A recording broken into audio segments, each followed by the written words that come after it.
Toka. You need to leave. Alex. Mpaka naingia bedroom. If you're feeling uncomfortable, kindly leave. Mbona unajua huku? Karibu kiti. These sofas look familiar. Supe Alex nafasi ya kunywa chai. Nilikuwa nampigia story asiboeka. Anamaanisha utoke uende. Hujabaliza fighter. Alipatikana tu na wezi. How much was stolen? Like 350,000. What? Nilikwambia duki pata tumia vizuri, usikue extravagant, usionyeshe kila msoko na do. Achanga ujinga, unasikia?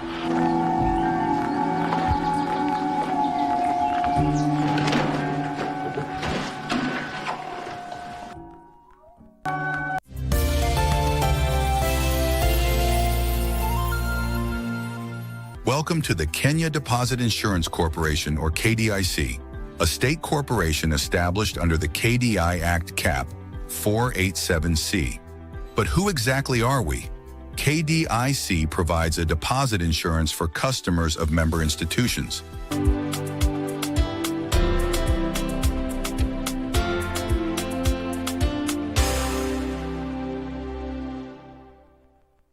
KDIC.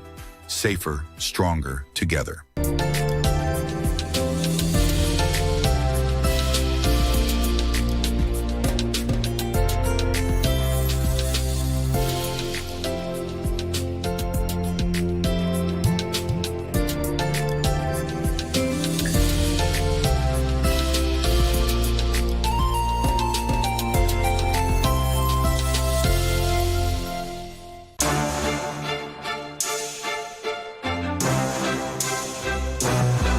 She's articulate, she's charismatic, she is insightful, creative. She is our new member on the Anchors team on Prime Edition.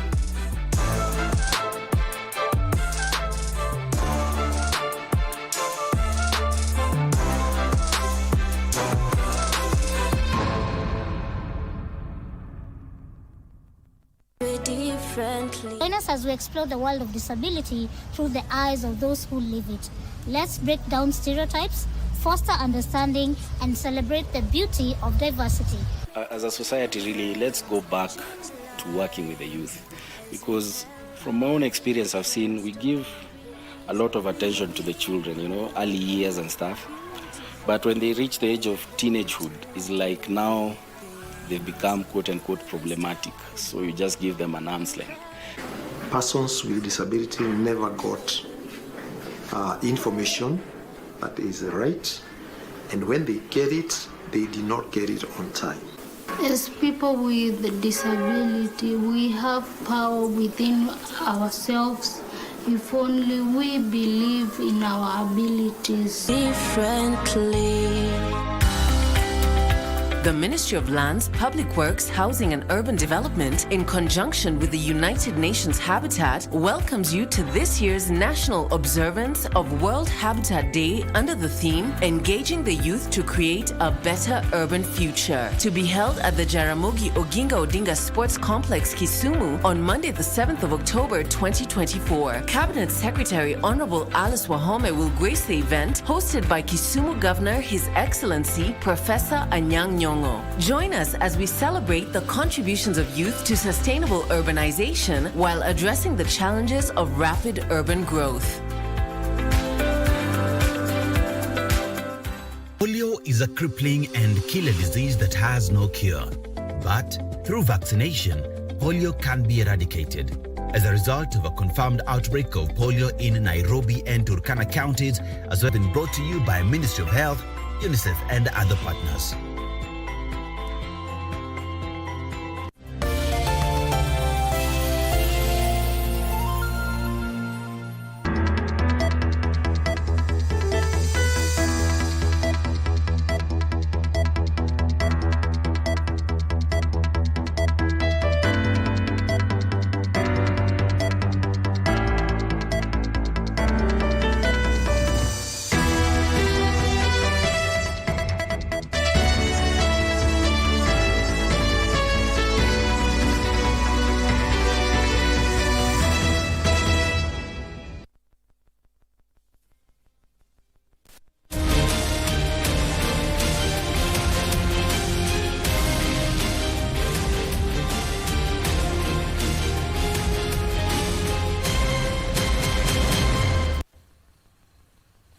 Good evening and welcome to Easy Friday. My name is Caren Kibbett and I'm so excited to be anchoring news tonight, this 4th of October. I'm glad you could join me for what promises to be an eventful bulletin. We've got plenty in store, including our top story, Kenyans turning out in large numbers to have their say on the proposed impeachment of the Deputy President. Plus, we have lots of business and sports news lined up as well. So stay tuned. But first, here's a look at what else is making headlines today.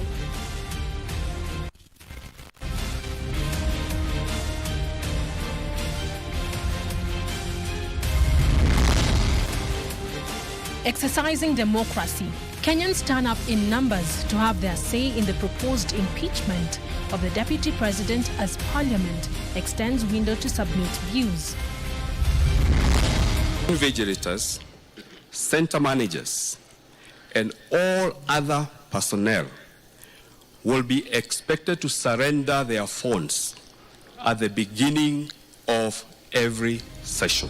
Protecting exam integrity, NEC announces measures to combat cheating and outlines the 2024 National Examination Calendar. We are in conversation and negotiating with two major UK supermarkets to be sending our avocados from Kenya. And boosting Kenya's exports, Kenya to sign an agreement in the United Kingdom to allow direct sourcing of avocado from local farmers.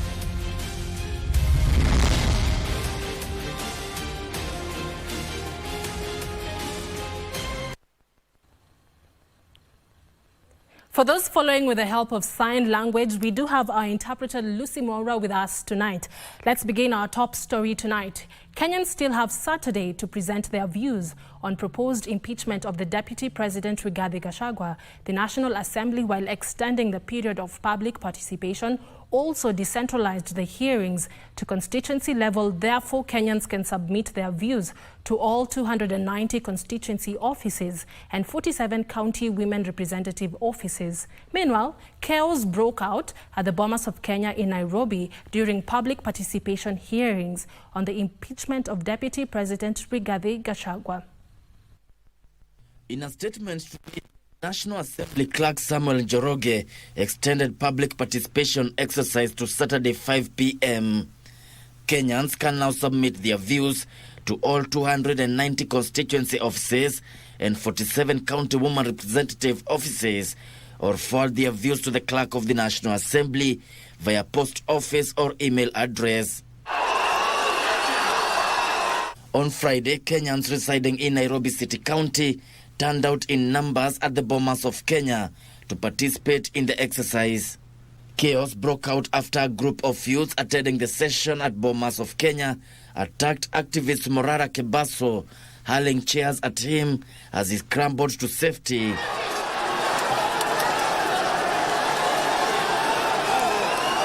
The forum, led by a section of Nairobi MPs, however, continued, and Kenyans got opportunity to submit their views.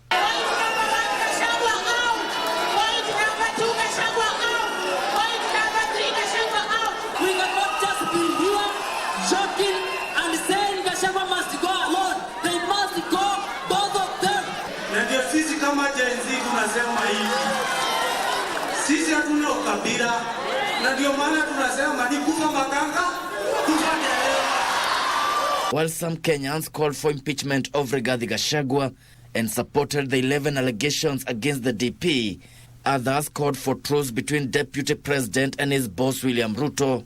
Mimi nikiangalia hii serikali vile inatupeleka, sioni mwenye tunafaa kuacha hapo. If we advocate for reconciliation, trust me, it won't work. Because by the time president and a deputy, they reconcile, it will take a lot of time. The deputy president is expected to appear before a special plenary session on Tuesday, when he will argue his case against the charges forming the basis of the impeachment motion. Kenyans have expressed themselves regarding the impeachment motion against Deputy President Rigathi Gachagua. Focus now turns to the National Assembly on Tuesday, when MPs will debate and consider the motion. Gishoki Washira, Easy Friday.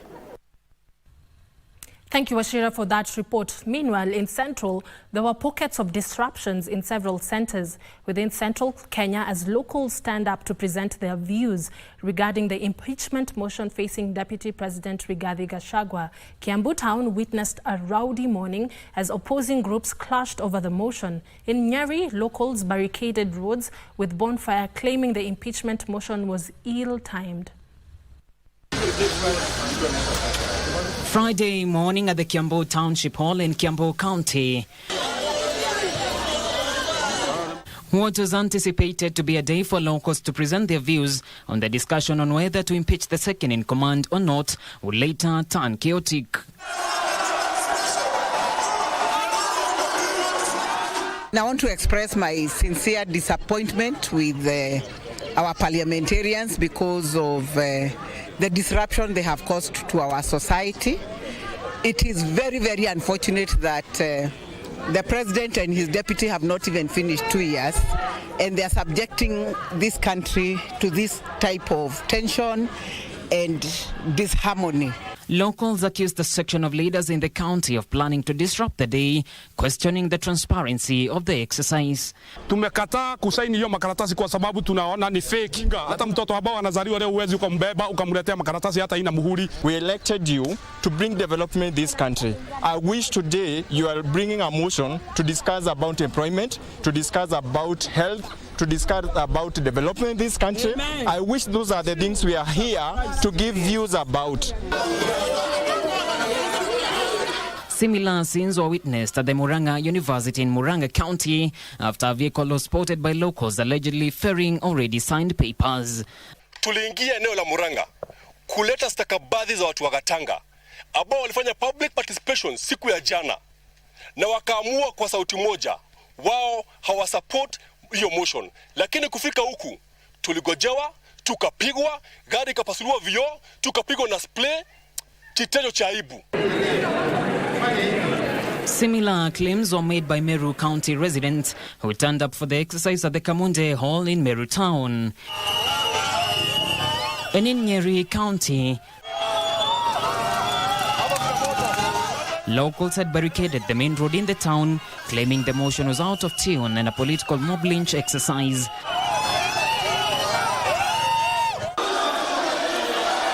Elsewhere, residents of Laikipia County who turned up for the exercise accused a section of leaders for mobilizing people to fill the forms in support of the motion. Wakati tulifika hapa tulipata already kumbe zile fomu yenye tulikuwa tunakuja kusign ilisawiniwa usiku, watu wakakula pesa. Kama kuna kula itaenda bunge ati ni watu wa Laikipia wametoa maoni. Hiyo sio maoni ya watu wa Laikipia.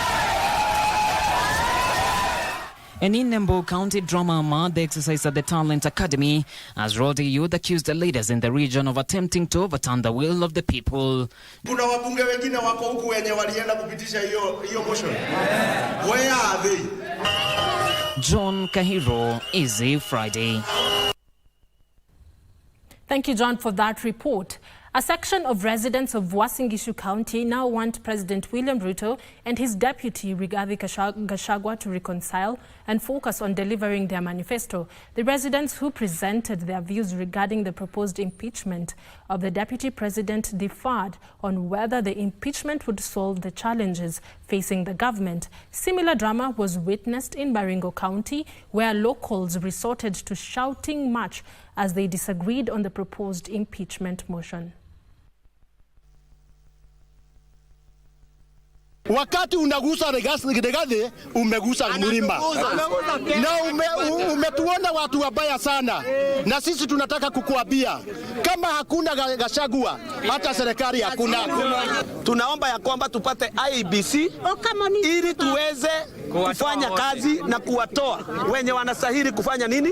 Kutolewa. Sisi hatuwezi tenganisha hiyo harusi yao.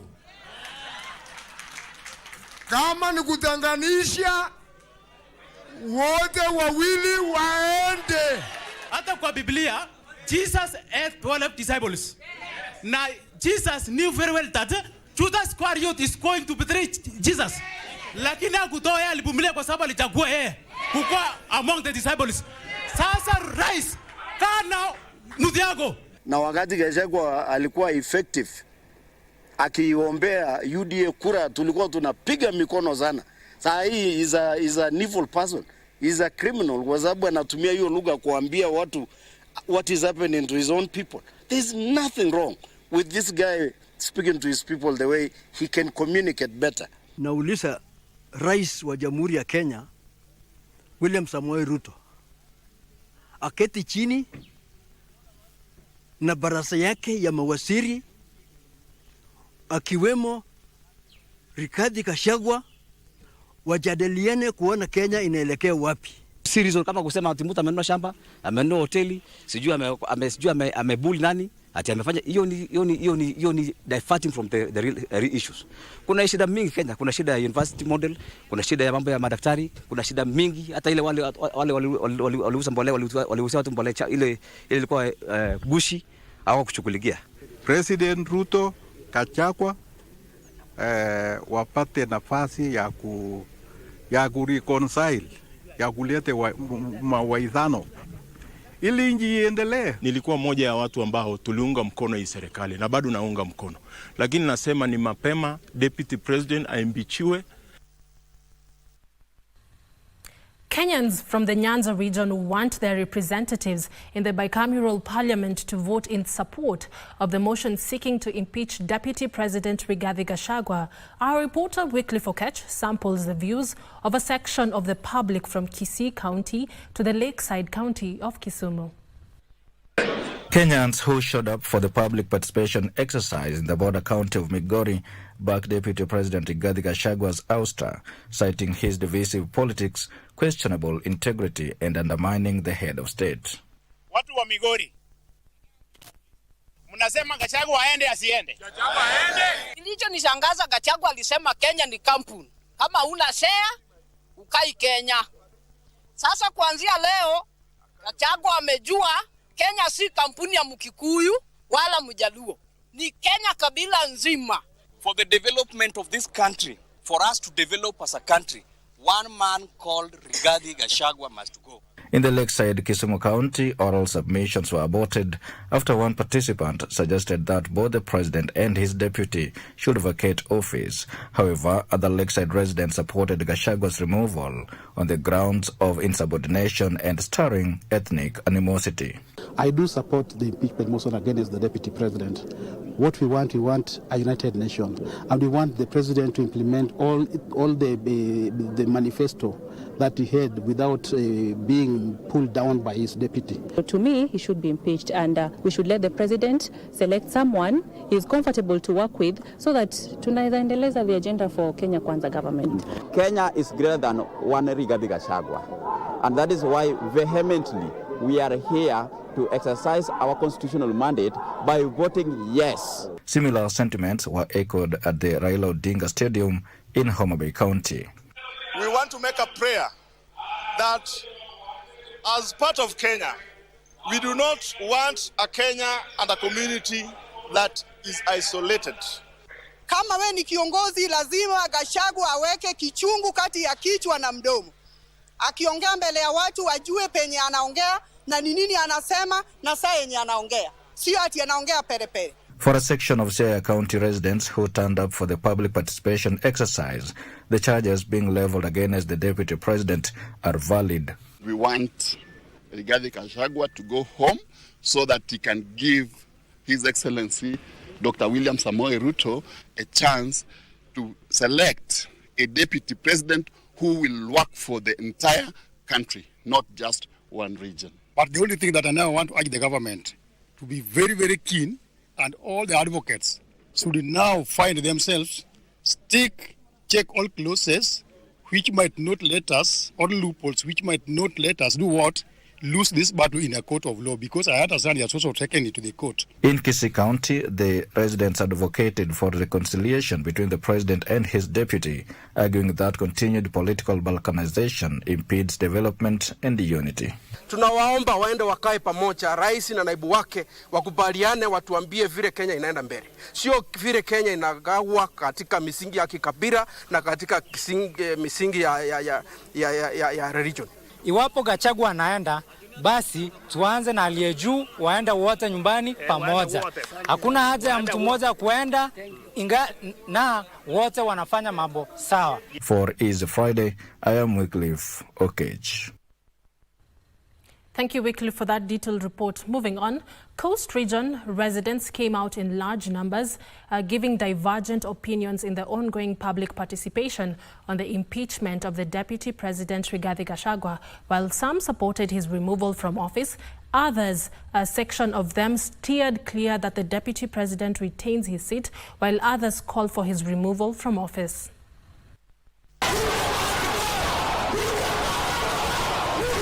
These were the scenes at Tononoka Social Hall in Mombasa, where residents stand up in large numbers for the first of its kind public participation on the impeachment of the country's Deputy President Rigathi Gachagua. Amid tight security, legislators from Mombasa steered the National Assembly-led exercise. Some opposed the ouster, instead calling for dialogue between the president and his deputy to resolve their differences, while those in support termed the allegations against Gachagua as serious. Nilikuwa naomba kwamba hawa viongozi wetu wawili wakae chini, wazungumziane, wasamiane, waelewane kile ambapo serikali itakavyoenda. Hii serikali ni ya Ruto na Gachagua. Hakuna wakati inakuwa ya Gachagua ya Ruto au ya Gachagua peke yake. Ikiwa Ruto amechoka na ule mtu ambaye tulimpea, adivozi Gachagua, harusi ndiye tuifanye sisi. Na mlima ndio wamechangia pakubwa kwanza wewe uondoke. Hata Wakenya wengine muongezea tu. Sasa ni kuonyesha kwamba wao pia wanaona wewe unaongea speech kwa Wakenya wengine. Wakati sisi ni mandugu. By the way tumeoana. Hakuna Kenya kabila ambaye hajaoana. Kwa hiyo tukiwa uhasama ya kujitawanya, hiyo ni makosa. Arekebishe mdomo wake na kama ameshindwa aende nyumbani. Our cohesion and integration as Kenya to continue being there, then Gachagua must go. In Kwale County, Gachagua got barbs and roses in almost equal measure, with the latter imploring the president to reflect on a similar challenge he faced as deputy president, but was not impeached. Politics around the joint ticket through which the president and his deputy were elected also came up. Pia vile vile huo mlima Kenya ameugawanya mara mbili, wengine ni wake na wengine si wake. Aende. Gachagua ni habaki. Aka 2027 tuingie uwanja tuonane na hawa wanataka kumtoa Gachagua. Mwacheni Gachagua amalize miaka yake 5. Mambo mengine baadaye. Asalamu alaikum. In Kilifi County, the residents called for a woman deputy president upon Gachagua's ouster. Sentiments echoed by some residents of Kwale who called for the appointment of a deputy president from the Coast Region. Kwa hivyo kile tunaunga mkono Gachagua nyumbani, na kama ni uwezo atakayoteuliwa kumrithi kwa niaba yake, mimi kama ni uwezo atoke katika jamii nyingine. Hiyo kiti ya makamu wa rais tunaitaka hapa Pwani. And in Tana River County, most of the residents who gave their views supported the impeachment. But even as the deputy president's impeachment dominated the agenda, Coast Region residents argued they have more pressing issues than Gachagua's political career. Tuko na shida nyingi ambayo shida yetu si ati Gachagua, si Gachagua. Shida yetu iko kubwa zaidi ya hiyo. Tuko na shida ya madeni, tuko na shida ya health, tuko na shida ya education. We have so many problems. So let us address these problems. For Prime Edition, I am Ann Boru. Thank you, Ann Boru, for that report. Meanwhile, in Western, those supporting the motion to impeach Deputy President Rigathi Gachagua feel the grounds cited in Parliament are sufficient, while those against his removal say there are more important issues. At the Magharibi Hall in Kakamega County, the public participation exercise saw a difference of opinions on the impeachment motion facing the country's second in command.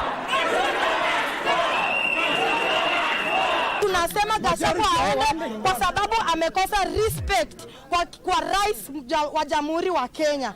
Others, however, say there are more pressing issues the administration needs to work on. Wasichukue kufanya wananchi wapotelee kwa mambo ya Gachagua na hawajaweka kulenga kiini chenyewe. Similar sentiments were echoed in Bungoma County, which experienced a low turnout. Wameleta hii story ya impeachment kutufunika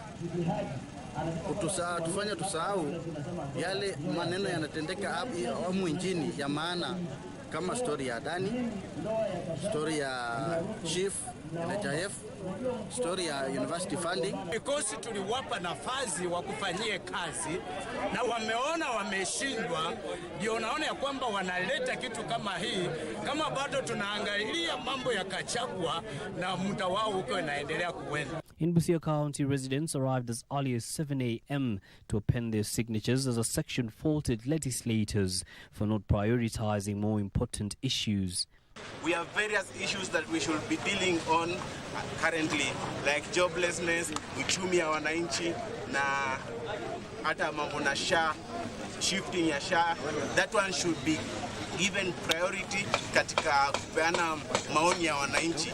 Wangetufanyia kwanza kazi, wa vijana hawana kazi, wamemaliza university, the hojas ambao wangekuwa naongelea vijana watapata aje kazi. This as residents of Kwanza sub-county in Trans Nzoia County were cautioned against being used as rubber stamps to the planned impeachment. The constitution ndio imesema ya kwamba deputy president, deputy governor, sijui deputy what, au ma-deputies wote wako ndani ya constitution. Kama hamwataki kufikia leo, go to parliament, amend the constitution. Wacha kama ni governor asimame peke yake bila deputy. Watu wanatafuta pesa, watu wanatafuta kutajirika, lakini people interest at heart is not raining, which is very bad. Yusufar reporting for Easy Friday. Thank you, Farah, for that report. We'll now take a short break, but when we return, we will still look at Kenyans' views on the proposed impeachment of the Deputy President Rigathi Gachagua. Stay with us.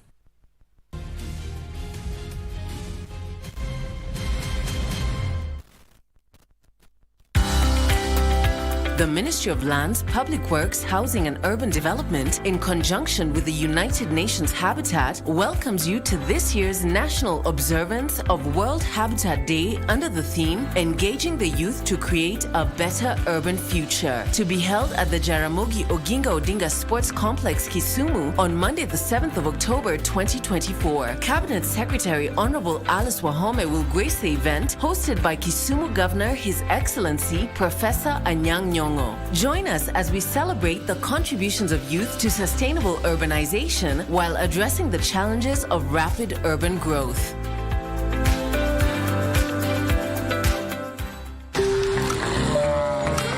Avieta imerahisishwa.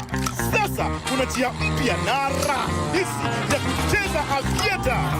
Dial *419# kwenye simu yako na ucheze wakati wowote. Welcome to the Kenya Deposit Insurance Corporation, or KDIC, a state corporation established under the KDI Act Cap 487C. But who exactly are we? KDIC provides a deposit insurance for customers of member institutions. This means we protect your hard-earned money deposited in banks, giving you peace of mind knowing that your savings are safe. KDIC is also mandated to receive, liquidate, and wind up troubled banks, as well as provide incentives for sound risk management. We are here to protect your bank deposit and, together with other safety net players, ensure a stable financial system. KDIC, safer, stronger, together. Ugonjwa wa kupooza au polio unalemaza, waweza pia kuua na hauna tiba. Lakini kwa chanjo, polio inaweza kutokomezwa. Ugonjwa huu umethibitishwa kuzuka upya katika kaunti za Nairobi na Turkana pamoja na nchi jirani. Kutokana na idadi ndogo ya watoto waliopokea chanjo katika kaunti zinginezo, watoto wote kote nchini wamo hatarini ya kuambukizwa polio. Kuanzia Jumatano tarehe 2 hadi Jumapili tarehe 6 Oktoba 2024, Wizara ya Afya, serikali ya kaunti kwa msaada kutoka kwa washirika watafanya kampeni ya chanjo ya polio katika kaunti zilizo hatarini. Kaunti hizi ni pamoja na Busia, Bungoma, Trans Nzoia, Pokot Magharibi na Turkana. Kampeni hii inalenga watoto walio na umri wa chini ya miaka 10. Katika kaunti ya Nairobi na kaunti ndogo za Kabete, Kikuyu, Kiambaa, Kiambu mjini, Juja, Ruiru na Thika katika kaunti ya Kiambu, pamoja na Matungulu, Kangundo na Mavoko kule Machakos, pamoja na Kajiado Mashariki na Kaskazini katika kaunti ya Kajiado. Katika kaunti hizi, watoto wote walio chini ya miaka 5 wanatarajiwa kupokea chanjo hii. timu za wahudumu wa afya wanatarajiwa kuzuru nyumba baada ya nyumba ili kuwapa watoto chanjo. Wazazi na walezi wanaombwa kuhakikisha watoto wao wako nyumbani wakati wa kipindi cha kampeni. Wale ambao watakosa chanjo wakati wa ziara za nyumbani wanapaswa kuzuru kituo cha afya kilicho karibu nao ili wanao wote wapate chanjo ya polio. Polio haina tiba na inaweza tu kuzuiwa kupitia chanjo ya mara kwa mara. Kila dozi inayotolewa hutoa ulinzi zaidi. Wazazi na wananchi wanaombwa kuripoti katika kituo cha afya kilicho karibu nao mtoto yote aliye chini ya miaka 15 anayepata udhaifu au kupooza kwa ghafla mikononi, miguuni au viungo hivi vyote kwa pamoja bila ya saa. Ujumbe huu umeletwa kwako na Wizara ya Afya, UNICEF na washirika wengine.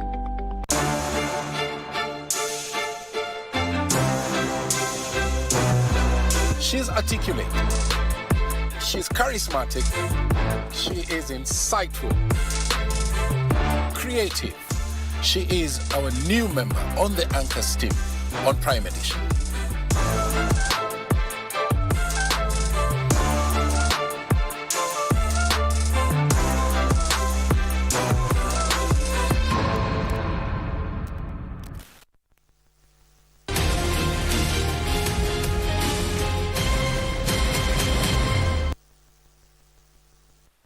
And thank you for staying with us. For those joining us right now, this is Easy Friday. Now let's get back to the news. A section of Garissa members of the County Assembly is now supporting the impeachment motion against the Deputy President Rigathi Gachagua, citing promoting ethnic discrimination and undermining national unity through divisive public statements. Christine Matunda reports. The anticipated public participation in the impeachment of Deputy President Rigathi Gachagua began on Friday morning in various parts of the country. In Garissa County, residents accused the Deputy President of contradicting government policies and failing to execute his mandate. We don't want an individual who is going to mess the progress that we have so far achieved in the country. So we want Gachagua to go. We want him to leave as of yesterday, and we really appreciate the motion that is being put forward. Wakenya ni moja, hatutaki Wakenya mgabila. Kishaga amesumbua serikali, tafadhali enda nyumbani. We have 11 grounds. The National Assembly of Kenya. In Mandera County, residents thronged Peach Hall in Mandera East constituency to voice their opinions. Majority unanimously supported the impeachment, accusing the Deputy President of promoting tribalism. Ile waheshimiwa wamebeleka parliament kwa hii impeachment yake, hiyo motion isirudi please. My MP please usiwaitan. Sisi tumepeana maoni yetu, hii mtu msurudishe nyinyi tena. At the Isiolo Catholic Diocese Hall in Isiolo County, the public participation exercise was halted temporarily as members of the public engaged in anti-government chants. Kiongozi yeyote anapaswa kuwa ana value matamshi yake. Mimi nakumbuka Deputy President akienda kwa graduation akisema hata mkigraduate hakuna kazi Kenya for sure. Deputy President, wakati unasoma hivyo na kuna mzazi ameuza mpaka mashamba yake ndio huyu mtoto asome. Unavunja moyo wale wengine wanasoma, na pia yule mzazi yako pale unamweka kwa situation ambayo ataona masomo Kenya haina umuhimu. The situation was calm in Machakos County, where Labour and Social Protection Cabinet Secretary Dr. Alfred Mutua chaired the public participation session. Mimi nimeisoma hiyo report yote. Ile ufisadi imewekwa hapo. Mimi nataka kumtangaza Mheshimiwa Rigathi Gachagua. Nataka kusema ya kwamba ingekuwa ni Olympics ya ufisadi angepata gold medal. Ukipewa mamlaka kama kiongozi, ujue kufanya kazi na viongozi wengine. For Easy Friday, I'm Christine Matunda. Now, let's shift our focus to matters education. The Ministry of Education has assured parents of credible national examinations and assessments after launching innovations that will help curb examination malpractices. The innovations include the introduction of personalized examination papers for the Kenya Certificate of Secondary Education candidates. KCSE examination will be administered between the 22nd of October to the 22nd of November, while the Kenya Primary School Education Assessment and Kenya Intermediate Level Education Assessment will commence on the 28th of October and end on 1st of November. Over 1.3 million Kenya Primary School Education Assessment KBC and Kenya Intermediate Level Education Assessment KILEA candidates are set to sit for the assessment on 28th October to 1st November. 965,000 candidates will sit for the Kenya Certificate of Secondary Education examination between the 22nd October to 22nd November. In a bid to curb examination malpractice and deliver credible results, the Ministry of Education has launched new innovations, among them personalization of question papers for the KCSE examination and reduction in engagement of security officers for KBC. It will help us to anonymize the answer scripts during marking so that examiners are not able to tell the identity of the candidate.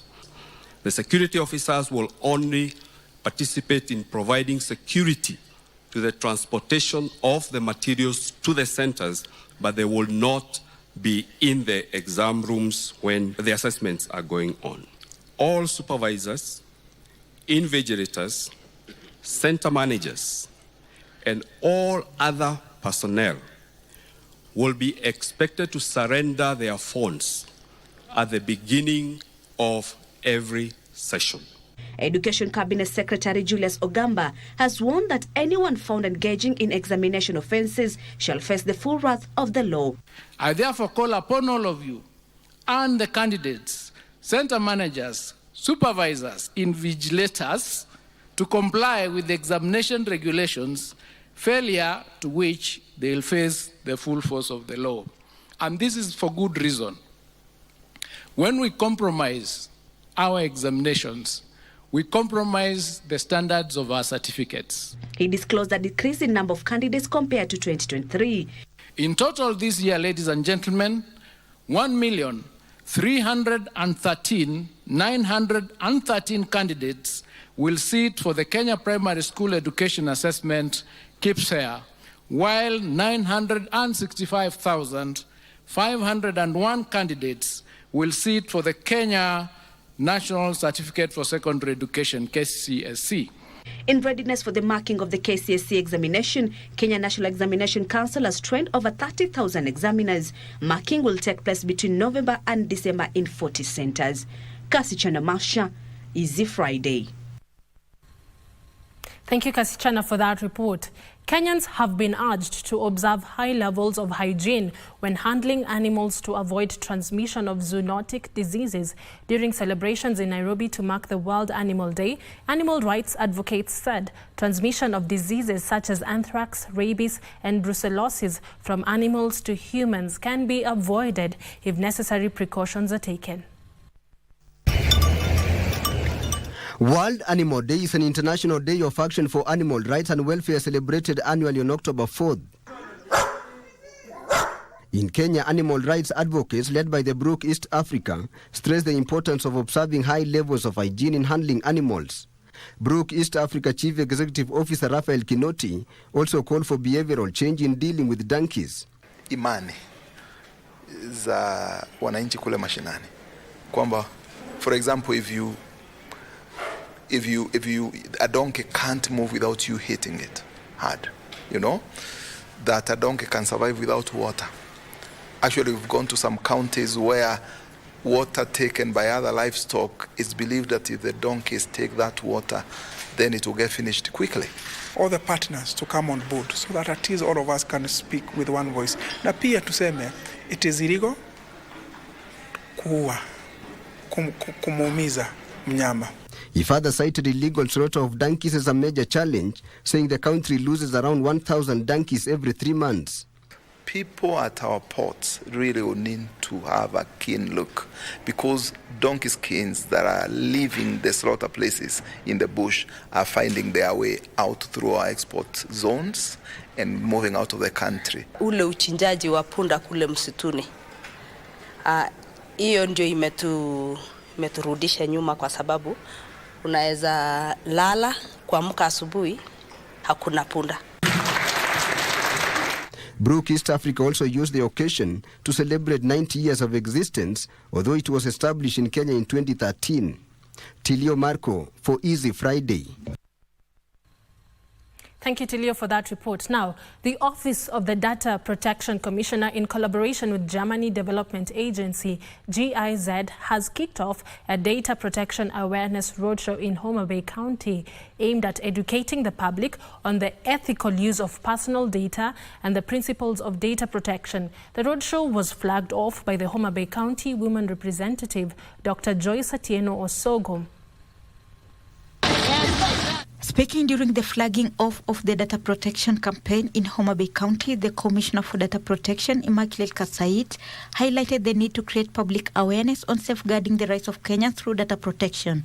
We are going with road shows just to create awareness so that people are able to understand what are the rights of the data subjects, what is the obligation of the Office of the Data Commissioner, what are we doing, how do we ensure your data is secure. Elsewhere, local investors in Siaya County are calling on the national and county governments to address the issues of power outages and inadequate water supply in the region to attract investments and improve livelihoods in the rural areas. The biggest challenge that we have here is power. Power is the biggest challenge that we have here, which if some of our leaders can be able to take charge, I thank God right now that we have the Minister for Energy. My encouragement to him is to try and empower us as local investors so that whatever we do around here cannot stop working just because power is not working in our region here. And the Narok locals has destroyed 11 sacks of cannabis sativa worth 10 million shillings that had been stored as exhibits after the cases were completed in court. Narok Chief Magistrate Hesbon Nyamberi said the drugs were destroyed as per the public health regulations. It is a huge haul of about 11 to 13 sacks. Today, and also we have alcoholic drinks. Therefore, we are trying to witness the destruction of these items as per the public health of regulations. The suspects who were found with it have already been convicted. Some of them have served their sentences to completion. There are no pending cases of the exhibits. Finally, Kenyan youth are being urged to embrace hospitality courses offered by technical vocational education training institutions to boost their chances of employment after graduation. Tourism Fund Board of Trustees Chair Samson Some made the call at Meru National Polytechnic. We are here to basically do upskilling, which is a very important part of the core mandate for Tourism Fund. Tourism Fund has the responsibility to make sure that we've got the right HR, human resource in this country. We have been able to recruit very many through the Directorate of Diaspora Affairs to go to work out there in foreign countries. And therefore, we are not just recruiting for the local market, we are also recruiting for the international market. Martini Maslin for Easy Friday.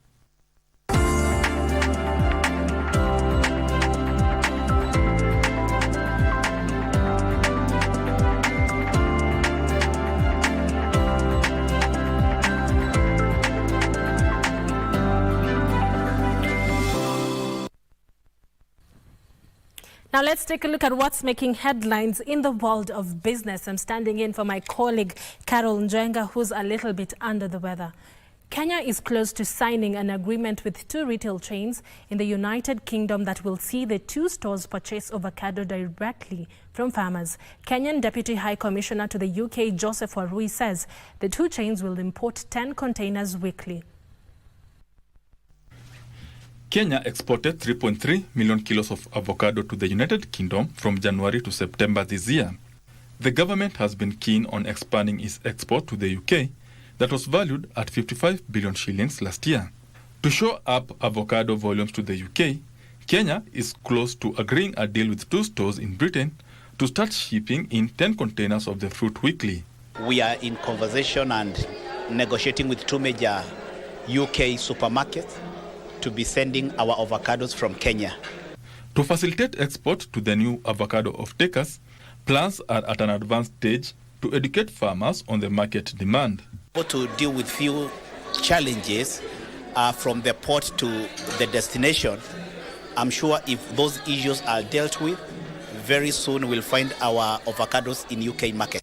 Kenya is also planning to leverage on low global coffee production due to a prolonged dry period in Brazil to increase volumes to the UK market. Kenya coffee is number 1. We know also we're having challenges with Colombia coffee in the UK, where we find our Kenyan coffee is mixed up. But we believe this time, since we have also other outlets who will be procuring this coffee direct from our farmers. Kenyans have been encouraged to partner with UK investors to expand markets for their goods across Europe and also set up subsidiaries in Kenya. I highly recommend the British companies do not shy away. Come and invest in Kenya. Kenya is the next gateway to Africa. I want to encourage Kenyans to take part and take advantage of this UK-Kenya trade mission, to partner with UK investors, to welcome them and invest in Kenya. Benson Rioba reporting for Easy Friday. Thank you, Rioba, for that report. Moving on, the government has stepped up surveillance to stem the rising cases of illicit financial inflows into Kenya. The Ministry of Interior says several non-governmental organizations, development partner agencies, and other financial institutions are under the investigation radar for abating the vice. Interior Ministry State Counsel Benson Jage says the government will employ a collaborative approach to address the illicit financial flows into the country. Donor agencies, non-governmental organizations, private sector and financial institutions are being urged to accelerate and expand partnerships in transforming communities. The government's role is to create an enabling environment by fostering partnership, promoting transparency, and reducing bureaucratic hurdles. The government says key areas of collaboration for sustainable results include education and skill development, health initiatives, economic empowerment and sustainability, and climate action. It involves understanding the unique needs of our non-governmental organizations and public benefit initiatives, and offering tailored solutions that empower you to achieve your mission. Technology offers new ways to collaborate and enhance transparency. This even as financial institutions are leveraging on NGOs' grassroots insights to co-create financial products that not only address immediate needs but also promote long-term sustainability. Public-private partnerships are very essential in advancing infrastructure, healthcare and education. We have developed specific funding models designed for NGOs, working capital financing that aligns with your cash flows patterns, cash management services to ensure compliance and efficient fund allocation. Stakeholders are further calling for enhanced open dialogues on how to better support one another and develop strategies that reflect the realities of their work. Thank you, Farah, for that report. Moving on, Assets Financial Mogo Auto Limited has been penalized 11 million Kenya shillings by the Competition Authority of Kenya. The company has been accused of knowingly misleading its customers into taking expensive dollar-dominated loans, increasing their loan balances. Mogo has also been directed to refund 3 of its customers close to 345,000 Kenya shillings, being excess amounts charged on their loan balances.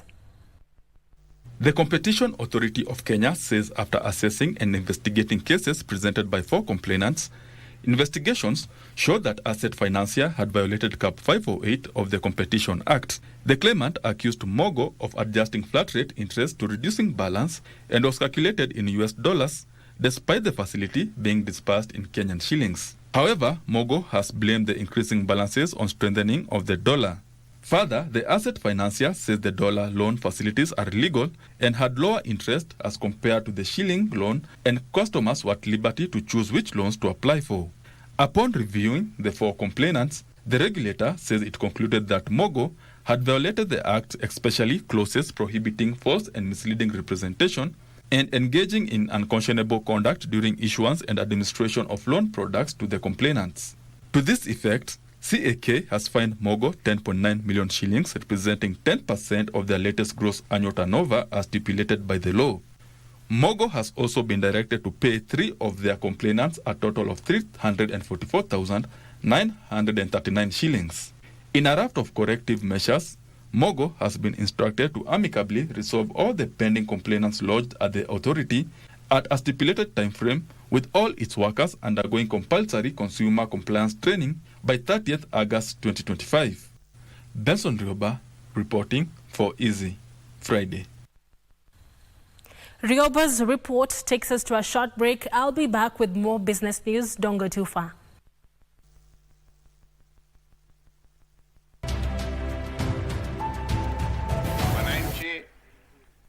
Mimi na furaha sana kwa hapa leo kwa sherehe hii ya kufungua au ya pana kufungua kuwekelea jiwe la msingi kwa jumba hili.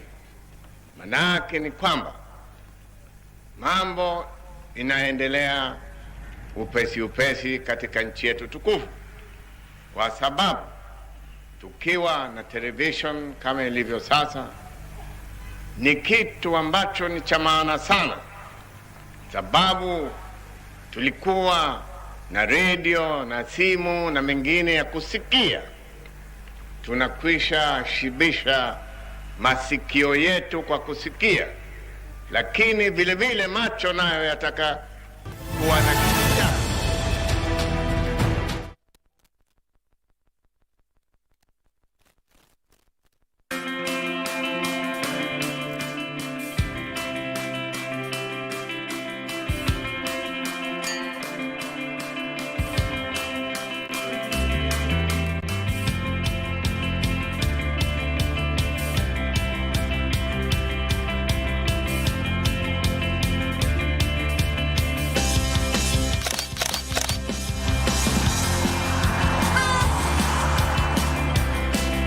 Pata the master flare kwenye star 570 hash option ya 4 na ushindi wako tunautangaza the 6th of October. Tucheze, tusaidie, tushinde!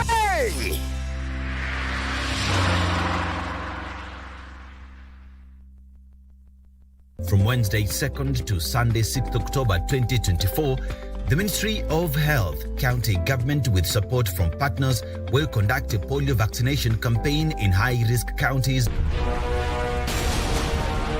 Bringing money? Where's my son? Money first!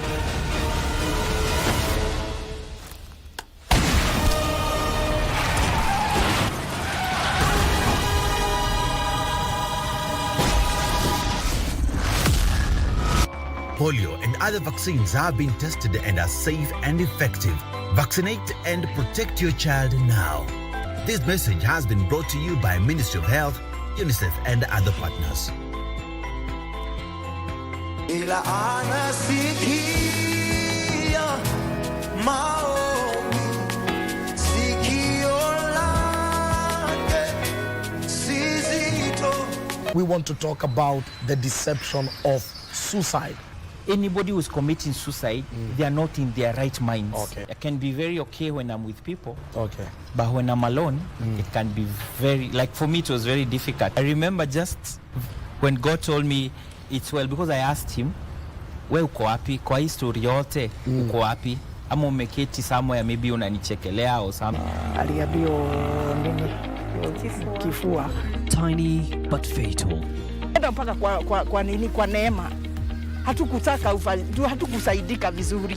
Join our reporter Pichu Chemtai this Sunday 6th October as she brings us the tribulations of Kamulu residents whose exposure to particulate matter, an air pollutant in the billowing dust, is taking a toll on their health.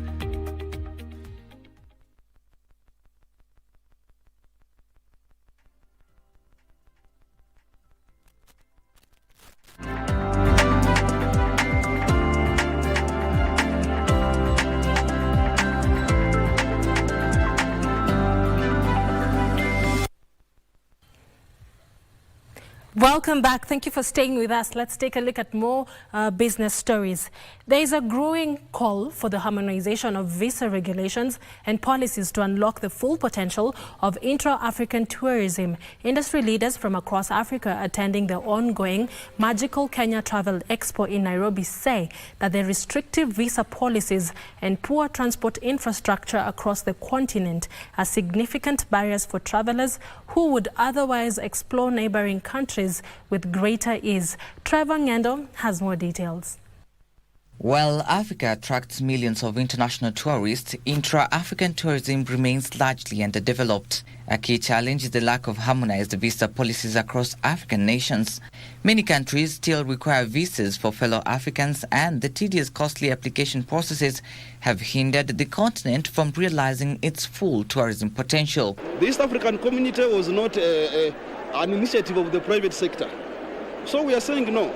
These protocols point at practical interventions. Can we activate them? Here we are. And then on the southern part, there is SADC and very many other frameworks. So, and I'm saying it's not only Africa. We are seeing where it has succeeded. The European Union has done it and it has succeeded. So we can remove these barriers, looking at each other as brothers. Stakeholders stressed that African governments should prioritize the development of efficient air, road and rail networks to support regional travel. It's a bit expensive when we come to ticket flights. It's a bit expensive. I think also African continents have to see how to minimize the cost of landing fee. For example, I think that will help us to sell and promote Africa or East Africa. They are calling for collective marketing strategies to promote intra-African tourism through regional campaigns. You cannot be an island. You need people. And therefore, we are partnering with people from Nigeria, South Africa, Uganda, Tanzania, and Selling Africa has won. We agree. Let us have a net quotation, put one markup, and sell to a client, so that when a client confirms a booking, we are all in business. And that is what we are calling intra-Africa tourism. I don't need to travel to Uganda for me to sell Uganda. The week-long Magical Kenya Travel Expo has attracted over 4,000 delegates from various countries worldwide from the hospitality, transportation and tourism industries. Trevor Ngendo for Easy Friday. And finally, members of Maisha Bora Saving and Credits Cooperative Society will now be able to access solar panels in a partnership between the Microfinance Institution and StarTimes. StarTimes Chief Executive Officer Keita Luo said the SACCO members will acquire the solar panels at a subsidized price as part of promoting green energy solutions. The SACCO says it has set up a basket to provide affordable credit options for its members seeking to embrace clean energy.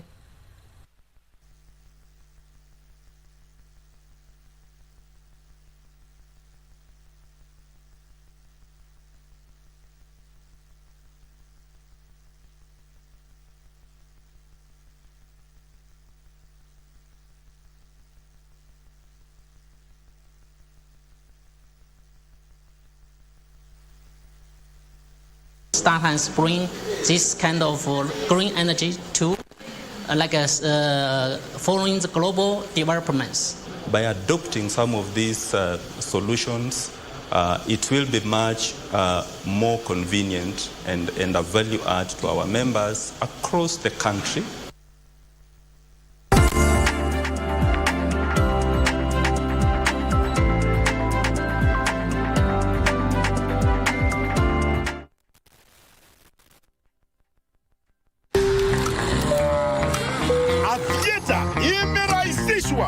Sasa kuna njia mpya na rahisi ya kucheza Avieta. Dial *419# kwenye simu yako na ucheze wakati wowote.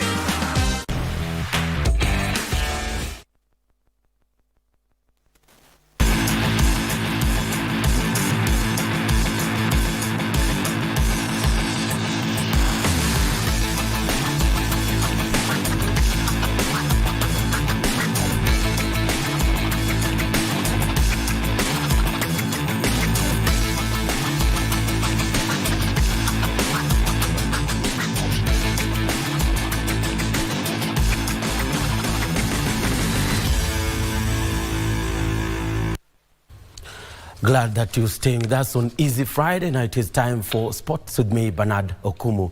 Commonwealth Games Federation President Chris Jenkins has reiterated the Federation's commitment to enhance inclusivity programs across the globe.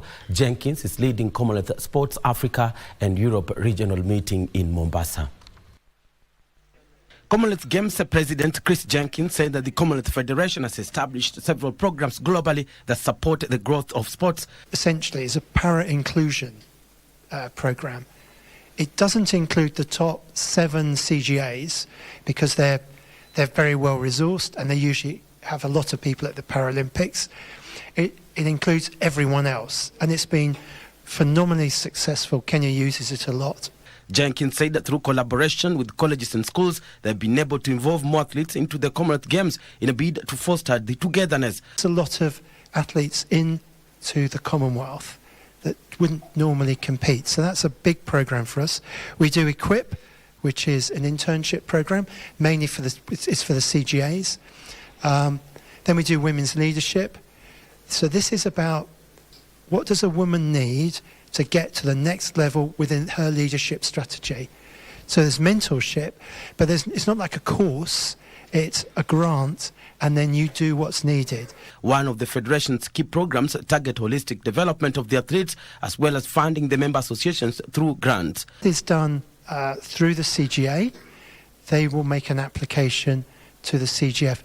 The pots of money are banded, so again, those countries that don't need it get the least, and those countries who do need it get a lot more. So we banned that grant, and that money should come out probably by the end of the year, early next year is the aim. Probably early next year because we're already into October. But that grant comes out very quickly. So those are the main things that we do. There are four if you like, programs and one grant. The Commonwealth Games, held after every 4 years, brings together countries which were former territories of the British competing in multi-sports events. The 23rd edition of the Games is scheduled for Glasgow, Scotland in 2026.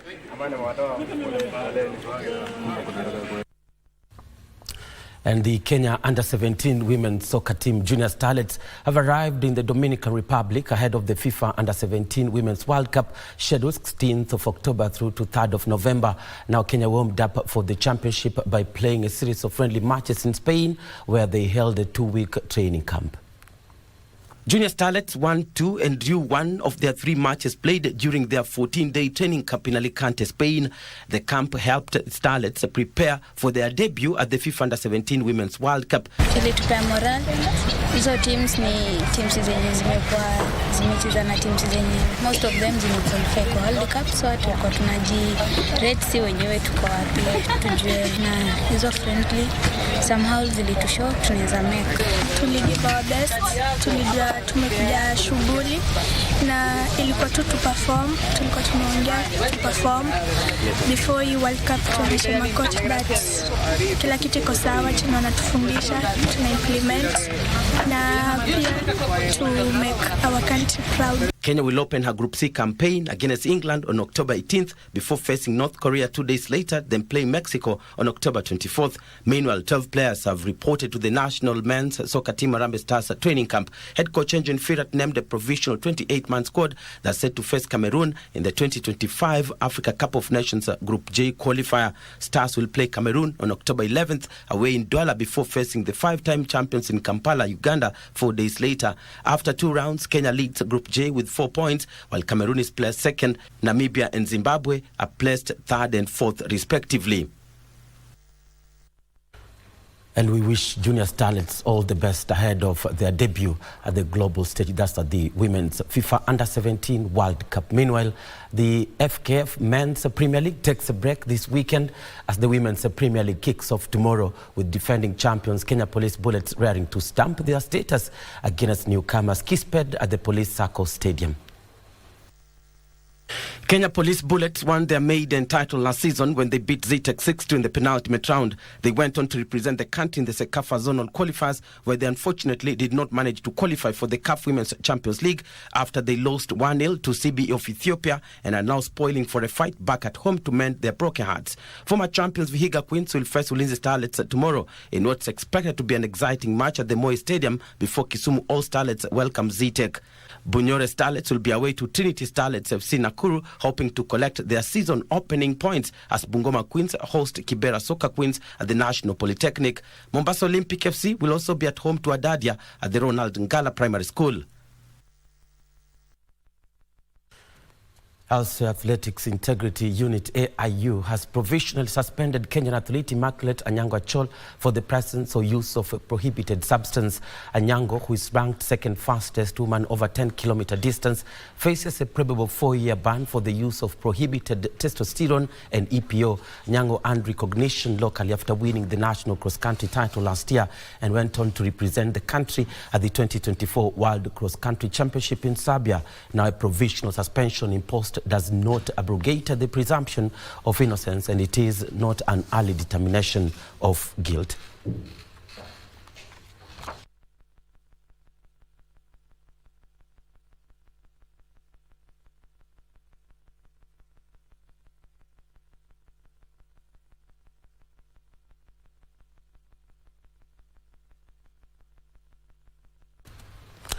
And across the borders now, where Chelsea kicked off their UEFA Conference League campaign with a 4-2 win over Belgian side Ghent as they beat to qualify automatically for the knockout rounds of the 36-team league. Serie A giants Fiorentina were made to sweat by Cameroon Premier League champions TNS before they finally managed to beat them 2-0 in another match. Delorge with the corner. Got to be worth a go from there, surely. Charge down. And a bag of goals for Ghent, an emphatic win for Chelsea. Still in Europe, 10-man Manchester United at least managed to salvage a point away to Porto in a dramatic UEFA Europa League match at the Estadio do Dragao, where they drew 3-3. Now, Harry Maguire saved the Old Trafford side from defeat in added time after captain Bruno Fernandes had been sent off for a second yellow card. In other matches, Tottenham beat Ferencváros 2-1, while Tottenham beat Ferencváros 2-1 in Hungary as Castellanos scored the Brazil Lazio's 4-1 win over Nice. So did Lyon away to Rangers, with Malik Fofana and Alexander Lacazette sharing the spoils for the victors. Here comes Eriksson though, looking again for Rashford.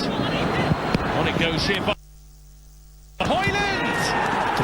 And once again Diogo Costa cannot keep it out. Mario, the crossing that causes problems, and indeed Porto have one back. What a night he's having! Garnacho.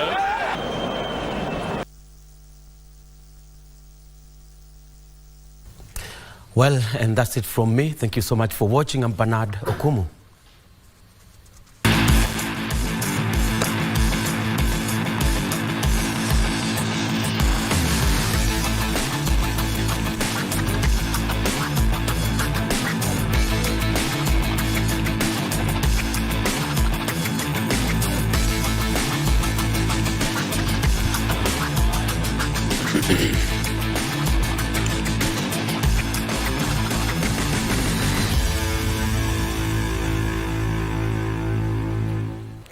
And that's a wrap for this week's Easy Friday. Thank you for tuning in and kicking off your weekend with us. A special shout out to our sign language interpreter, Lucy Mora, for making our bulletin accessible. Now get ready to turn up the volume because DJ Cool Jacks is coming up next with the electrifying disco funk show. It's time to let loose, dance like nobody's watching, and make this Friday night unforgettable. I'm Caren Kibbett, wishing you all a fantastic night ahead. Keep the good vibes rolling. Good night.